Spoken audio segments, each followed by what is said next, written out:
사람이 미친 바람 앞에서 라는 말씀으로 함께 은혜를 나누겠습니다. 우리가 오늘 읽은 성경 말씀에 의하면 예수님이 하루는 제자들에게 명하사 호수 저편으로 건너가자고 말씀하고 계십니다. 그리고 그렇게 말씀하신 분이 어찌 되신 일인지 깊은 잠이 드셨습니다. 그리고 예수가 주무시자 호수 가운데 갑자기 광풍이 불기 시작했습니다. 예수님이 강풍이 불 것을 모르고 계셨을까요? 강풍이 올 때 그 요동치는 배 안에서 예수님은 주무시고 계셨습니다. 어떻게 깨지 않을 수 있었을까요? 근데 그 주무시는 분이 제자들에게 뭐라고 말씀하셨냐면 저 호수 저편으로 가자 이렇게 얘기하셨어요. 예수님이 우리가 보통 인간이라면 우리가 그 뒤에 일어나는 일에 대해서 이거는 예상할 수 없는 일이었다라고 말할 수 있겠지만 예수님은 하나님이셨다라는 것을 우리가 성경을 통해서 발견하게 됩니다. 그렇다면 제자들이 강풍을 만난 일은 우연이 아니었다는 것이죠. 예수님께서 무엇인가 그 제자들에게 가르치시고자 하셨던 것이 있었던 것이고 그것을 통해서 또 그 제자들의 제자인 우리들에게도 무엇인가 예수님께서 교훈하고 가르치려고 하셨다는 것을 우리가 알 수가 있는 것이죠. 우리 인생에 그런 미친 바람을 만날 때가 있습니다. 때로는 그것이 하나님이 우리에게 마음속에 우리가 기도하고 또 그것이 하나님의 응답이라고 생각해서 나아가는데 순풍을 만나는 것이 아니라 역풍을 만나는 그런 경우들이 있죠. 광풍을 만난 미친 바람을 만난 그 제자들처럼 우리도 그곳에서 우리가 죽게 되었나이다라고 말하게 되는 것을 발견하게 되죠. 야, 우리가 이러려고 이곳에 왔냐? 우리가 이러려고 하나님이 우리를 인도하셨냐? 우리가 출애굽한 이스라엘 민족을 보면 하나님은 이미 광야가 어떤 곳인지 다 아시는 분이에요. 광야에서 무슨 일을 만날지, 광야에서 어떤 것을 만날지 하나님은 다 아셨고 또 아심에도 불구하고 그 이스라엘 민족을 데리고 그 광야를 통과하는 것을 보는 것이죠. 신명기 8장 15절에서 모세가 이스라엘 민족에게 얘기하지 않습니까? 하나님을 알고 계셨다. 너희를 시험하사 마침내 너희에게 복을 주려 하셨는데 너희가 그 시험을 통과하지 못해서 너희 조상들이 그곳에서 다 죽었다라고 모세가 얘기하는 것을 보는 것이죠. 미친 바람이 우리 가운데 있습니다. 때로 그것이 감정적인 것일 수도 있고 몸의 질병일 수도 있고 물질의 문제일 수도 있고 또는 우리가 상황마다 만나는 정말 우리를 미치게 할 정도의 그런 어려움과 환난일 수도 있지만 그런 것들을 하나님이 모르시는 것이 아니라 하나님을 아시고 그 속에서 우리가 그것을 어떻게 무엇으로 이겨내는지를 하나님께서 우리를 보고 계시다는 것을 잊지 마시기를 예수의 이름으로 축원드립니다. 그럼 이 인생에 불어오는 강풍을 이기는 힘은 무엇일까요? 우리가 이 미친 바람 앞에서 어떻게 살아야 될까요? 첫째로요, 누구나 인생의 강풍을 맞이할 수 있다는 거야. 누구나가 다 인생에 미친 바람이 있어요. 아무리 평탄하게 산 사람일지라도 죽을 고비를 넘기지 않은 사람은 이 땅에 아무도 없습니다. 우리가 볼 때 행복해 보이는 사람조차도 그 사람의 인생이 정말 행복했냐고 물어보면 그 사람은 돌이켜 인생이 헛되다라고 얘기하는 거예요. 마치 미친 것 같다. 전도서가 솔로몬이 얘기하잖아요. 미쳐서 일생을 산 것 같다 내가. 어떻게 살았는지 모르겠다. 우리가 볼 땐 솔로몬만큼 부러운 사람이 어디 있어요? 자기가 가지고 싶은 걸 다 갖고 자기가 누리고 싶은 걸 다 누리고 자기가 행할 수 있는 건 다 하고 심지어는 이 사람은 머리도 좋아가지고 공부도 무지하게 많이 한 사람이에요. 예? 조그만한 식물에서부터 큰 백향목까지 연구하고 각양 동물들을 다 연구하고 시간이 그렇게 많이 남아서 있는지 모르겠지만 그 모든 사람들이 볼 때 저 사람은 참 존경할 만하고 저 사람은 부러운 사람이라고 말했던 사람이 자신의 일생을 허무하다고 말하고 미친 인생이었다라고 얘기하는 것을 우리가 발견하게 되잖아요. 누구나 강풍을 미친 바람을 맞아요. 누구나 이 땅에 살고 있는 한 사람도 예외 없이 인생의 강풍을 맞을 날이 옵니다. 우리가 예수를 믿으니까 인생을 살아가면서 평온과 부유함과 위로와 기쁨, 영광만이 있을 것이라고 생각하지 마십시오. 아닙니다. 오히려 예수님은 우리를 폭풍과 절망과 탄식과 비탄 가운데로 이끌어 가십니다. 그리고 정확히 그 미친 바람 가운데서 우리에게 무엇인가를 가르쳐 주시기 원하십니다. 고난은 우리로 좋으신 하나님을 깊이 알게 하는 좋은 교과서입니다. 예레미야 17장 9절에 만물보다 거짓되고 심히 부패한 것은 마음이라 누가 능히 이를 알리오마는. 여러분의 마음이 어떤지 어떻게 압니까? 어려움이 오면 아는 거예요. 힘든 일이 오면 아는 거예요.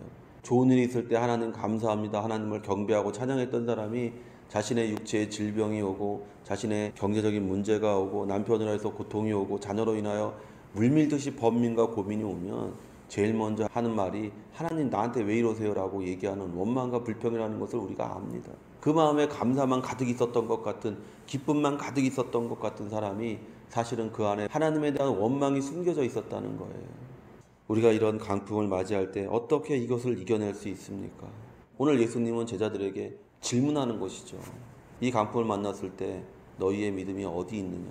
강풍을 이기는 힘, 인생이 미친 바람 앞에 섰을 때 그 미친 바람을 이기는 유일한 방법은 우리가 가지고 있는 다른 어떤 것이 아니라 믿음이라고 예수님께서 우리에게 말씀하고 계십니다.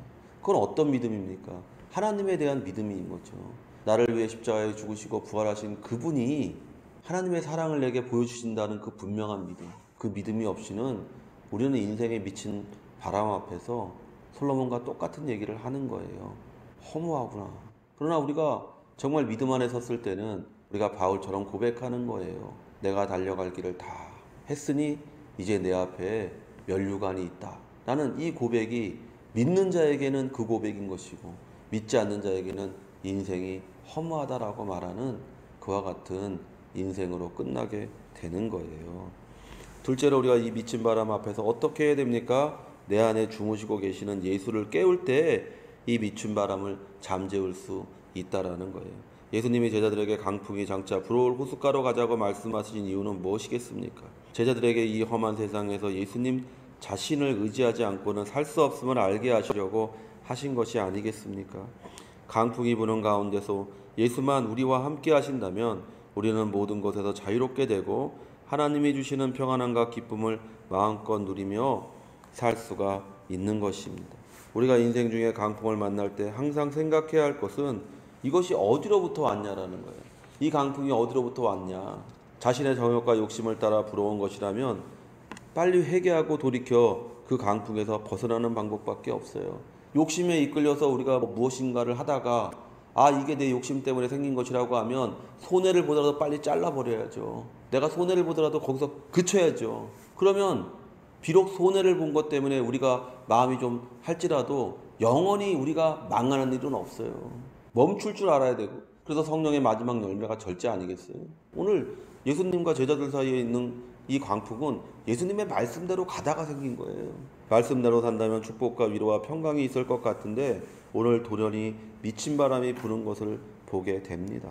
예수님이 호수를 건너자고 말씀하셨습니다. 그러나 정작 말씀하신 그분은 주무시고 계셨습니다. 누구도 강풍이 불기 전에는 깨울 생각도 하지 않았습니다. 우리가 이렇다는 것이죠. 무언가 좀 잘 되고 무언가 좀 풍성해지고 무언가 좀 이렇게 삶이 순탄한 길을 가는 것 같으면 우리도 모르게 우리 안에 교만한 마음이 들어서 나는 이걸 받을 만한 자격이 있는 사람이라고, 나는 이런 것을 누릴 수 있는 행운의 사람이라고 착각하게 된다는 것이죠. 그러나 하나님이 그런 사람을 이끌고 광야로 나가시는 것은 당연한 것이에요. 광야에 가면 우리는 우리의 발가벗은 모습을 발견하게 됩니다. 우리가 얼마나 연약한지, 우리가 얼마나 무력한지를 배우게 되는 거예요. 물도 없습니다. 먹을 것도 없습니다. 오직 하늘로부터 임하는 만나와 반석에 나오는 생수 위에는 이 이스라엘 민족이 먹고 마실 수 있는 것이 아무것도 없어요. 인생은요, 바로 그런 것이에요. 사실은 하나님께서 모든 것을 공급하셨지만 그 공급이 하나님께로부터 왔다고 고백하는 사람이 우리 중에 그렇게 많지 않은 이유가 바로 거기에 있는 것이죠. 그럴 때 미친 바람이 불어오면 그때서야 비로소 우리는 알게 됩니다. 내가 가진 모든 것들이 하나님에게서 왔구나. 이전에는 내 것이라고 생각했던 것, 이전에는 내 노력과 내 땀이라고 생각했던 것들이 사실은 그것이 아니라 하나님이 내게 주신 것이구나 라고 생각하게 되는 역사가 나타나게 되는 거예요. 예수님께서 제자들을 데리고 그 호수의 가운데로 가신 이유가 바로 여기에 있는 것이죠. 자신들이 얼마나 무력하고 얼마나 자신들이 정말로 아무것도 아닌지를 알지 못했어요. 그러나 그들이 호숫가에 강풍이 부니까 비로소 그들이 알게 된 거예요. 나는 아무것도 할 수 없는 사람이구나. 인생 앞에서 내가 얼마나 무기력한 사람이라는 것을 알게 되는 것이죠. 제자들이 예수님을 깨우자 예수님은 강풍을 잠잠케 하여 주십니다. 성도 여러분, 여러분 안에 계시는 그리스도를 깨워야 돼요. 우리 안에 있는 그리스도를 어떻게 깨웁니까? 성경이 우리에게 두 가지를 제시하잖아요. 말씀과 기도 아닙니까? 말씀을 읽고 그 말씀이 깨달아지도록 기도하는 거예요. 그리고 인생의 미친 바람 앞에서 우리가 유일하게 할 수 있는 능력, 믿음의 기도밖에 없는 줄로 믿습니다. 그분은 여러분이 깨울 때 그분을 기꺼이 일어나셔서 여러분의 시련과 어려움을 단번에 그리고 깨끗하게 없이 하실 수 있는 분입니다. 그러므로 강풍을 잠잠케 할 수 있는 것은 예수님이 우리의 주시라는 믿음이에요. 그리고 그 믿음을 가지고 주님 앞에 나아가 간절히 간구하는 것이죠. 하나님, 내가 견딜 수 없는, 내가 이길 수 없는 이 미친 바람이 내 인생에 몰려왔습니다. 당신의 말씀을 따라 이곳에 왔고 당신의 말씀을 따라 이렇게 행하려고 하는데 이 미친 바람이 나로 하여금 내 생명과 내 가진 모든 것들을 파괴하려 합니다 하고 하나님께 우리가 나아가 주 예수 이름으로 기도할 때 그 믿음이 마침내 폭풍을 잠잠케 하는 역사를 가져오게 되는 줄로 믿습니다. 세 번째로 우리가 해야 될 일은 뭐냐? 세상 가운데 불고 있는 그 강풍을 잠잠케 하도록 우리가 부르심 받았다는 것을 잊으면 안 돼요. 이전에는 우리가 강풍 앞에서 초라한 사람이었다면 예수 그리스도로 말미암아 우리가 믿음으로 이 강풍을 잠잠케 할 능력을 받았다는 것을 깨닫고 이 세상에 나아가 우리가 이제는 그 강풍을 잠잠케 하는 사람이 되어야 된다는 것이죠. 예수님께서 제자들에게 가르치고자 하셨던 것이 바로 그거예요. 그렇지 않았다면 예수님께서 제자들에게 너희 믿음이 어디 있느냐고 묻지 않으셨겠죠. 너희 믿음이 어디 있느냐고 묻는 얘기는 너희가 믿음으로 충분히 그것을 할 수 있다고 말씀하시는 거잖아요. 너희가 겨자씨만한 믿음이 있다면 너희는 분명히 이 폭풍을 잠잠케 할 수 있을 것이다 라고 말씀하시잖아요. 근데 문제는 뭐냐? 제자들에게 너희의 믿음이 그렇지 않다라는 것이죠. 너희가 아직 그 겨자씨만한 믿음조차도 없다라는 것이죠. 환경을 보는 거, 상황을 보는 거, 처지를 보는 거, 그게 믿음이 아니라는 것이죠. 믿음은 그 모든 것을 능히 하실 수 있는 하나님을 바라보는 것이라고 예수님께서 우리에게 말씀하고 계십니다. 예수님이 깨어 일어나 강풍을 잠잠케 하신 후에 제자들에게 무엇이라고 말씀하십니까? 너희 믿음이 어디 있느냐? 제자들이 얼마나 오래 예수님을 따랐습니까? 얼마나 많은 기사와 이적을 보았습니까? 얼마나 많은 말씀으로 훈련을 받았습니까? 강풍이 불 때 그들은 연약해집니다. 강풍이 불 때 그들은 두려워합니다. 우리의 믿음으로 그것을 이길 뿐만 아니라 그것을 정복해야 함에도 불구하고 자꾸만 넘어지고 때마다 예수님을 깨워야 합니다. 남을 돕고 세워서 그리스도에게로 인도해야 될 우리가 자신조차도 지탱하지 못하는 그런 연약한 믿음을 가진 사람들이 되었습니다. 고린도전서 3장 1절에서 2절에 형제들아 내가 신령한 자들을 대함과 같이 너희에게 말할 수 없어서 육신에 속한 자 곧 그리스도 안에서 어린아이들을 대함과 같이 하노라. 내가 너희를 젖으로 먹이고 밥으로 아니하였노니 이는 너희가 감당치 못하였음이거니와 지금도 못하리라. 도대체 바울이 고린도에서 그들을 얼마나 오랫동안 가르쳤습니까? 근데 아직도 어린아이라는 것이죠. 또한 히브리서 5장 12절 내가 때가 오래므로 너희가 마땅히 선생이 될 터인데 너희가 다시 하나님의 말씀의 초보가 무엇인지 누구에게 가르침을 받아야 할 것이니 젖이나 먹고 단단한 식물을 못 먹을 자가 되었도다.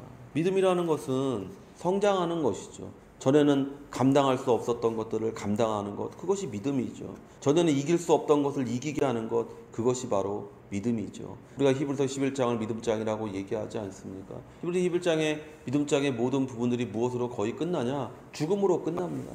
죽음을 극복하는 것이 믿음이라고 얘기하고 싶은 거예요. 11장 3절에 아벨의 이야기로 시작하잖아요. 믿음은 아벨은 그 피로 더 나은 제사를 드렸다라고 얘기하면서 죽음을 얘기하잖아요. 믿음은 유일하게 죽음을 이길 수 있는 것, 사람이 정복하지 못하고 사람이 항상 굴복하고 그 앞에 두려워하고 공포스럽고 염려스러워하는 그 죽음을 이길 수 있는 것이 바로 믿음이라는 것이죠. 우리의 믿음의 성장은 거기에 있는 것이죠. 마침내 우리가 믿음이 성장해서 죽음을 향하여 말하는 것이죠. 사망아 너희 쏘는 것이 어딨냐? 나는 아무것도 두렵지 않다라는 것이죠. 예수님은 우리를 믿음의 연약한 자로 부르지 않았습니다. 세상 가운데 넘어지고 절망하고 부서지도록 부르지 않았습니다. 여러분을 세상 가운데 하나님의 사자로서 능력으로 부르셨습니다. 그리고 그것을 위해 교회를 세우시고 말씀을 듣고 깨달아 세상 가운데 믿는 자로서 능력을 발휘하고 살라고 부르셨습니다. 마가복음 16장 17절에서 18절에 믿는 자들에게 이런 표적이 따르리니 곧 저희가 내 이름으로 귀신을 쫓아내며 새 방언을 말하며 뱀을 집으며 무슨 독을 마실지라도 해를 받지 아니하며 병든 사람에게 손을 얹은즉 나으리라 하시더라. 누구에게요? 믿는 자들에게요. 사람이 미친 강풍 앞에서 그 미친 강풍을 이기고 잠잠케 하고 하나님의 영광을 드러내는 유일한 방법을 예수님은 우리에게 이렇게 말씀하십니다. 너희의 믿음이 어디 있느냐. 사람이 미친 바람 앞에서 믿음을 가지고 그 강풍을 잠잠하라고 명령할 수 있는 그와 같은 능력 있는, 그래서 이 세상을 향하여 하나님의 사람으로서 다르게 살고 다르게 말하고 다르게 생각하는 그와 같은 능력의 그리스도인 되시기를 예수님의 이름으로 축원을 드립니다.